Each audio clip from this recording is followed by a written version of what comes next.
මේ ඉන්නේ ගමම් මැහි පොදියක්. මෙයාලා තමා අපිට ජනපදයක් විදිහට පෙට්ටියකට අපි දාගන්නත් පුළුවන් අපිට. එහෙම නැත්නම් මෙයාලා රුකුල් හොයලා මේ ස්වභාවිකව මෙයාලා රුකුල් හොයාගෙනත් යනවා. මේ පෙන්වන්නේ ඔයාලට මේ එල්ලිච්ච අවස්ථාවක්. ඒ කියන්නේ යාගේ රුකුලට එක්කෝ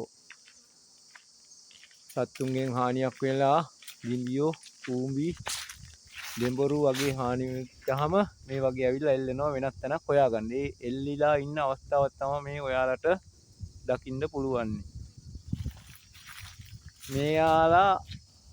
මෙයාලගේ රජ්ජුරුව එහෙම නැත්නම් රැජින වට කරගෙන තමයි මේ එල්ලිලා ඉන්නේ.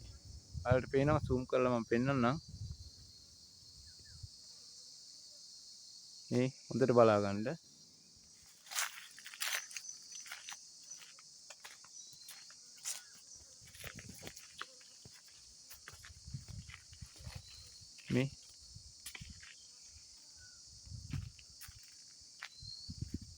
මේ මෙයාලා හරි කලබලින් ඉන්නේ. ඒ කියන්නේ එයාගේ රැජිනව ආරක්ෂා කරගන්න.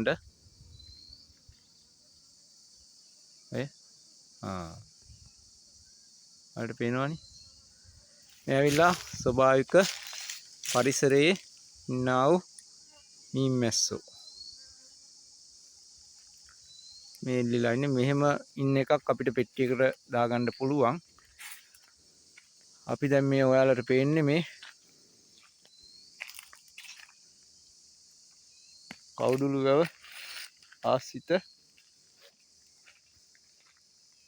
කැලයක් තමයි මේ අපි ඉන්නේ දැන්. ඔයාලට පේනවා කැලේ මේ එල්ලිලා ඉන්නේ මයිල ගහක. ඔයාලට පේන්න තමයි මේ වීඩියෝ එකක් ගෙනාවේ. හරියන යාළුවනි, තව වීඩියෝ එකකින් හම්බ වෙමු. සබ්ස්ක්‍රයිබ් කරන්න, ලයික් කරන්න, ෂෙයා කරන්න. එහෙනම් සුබ දවසක්.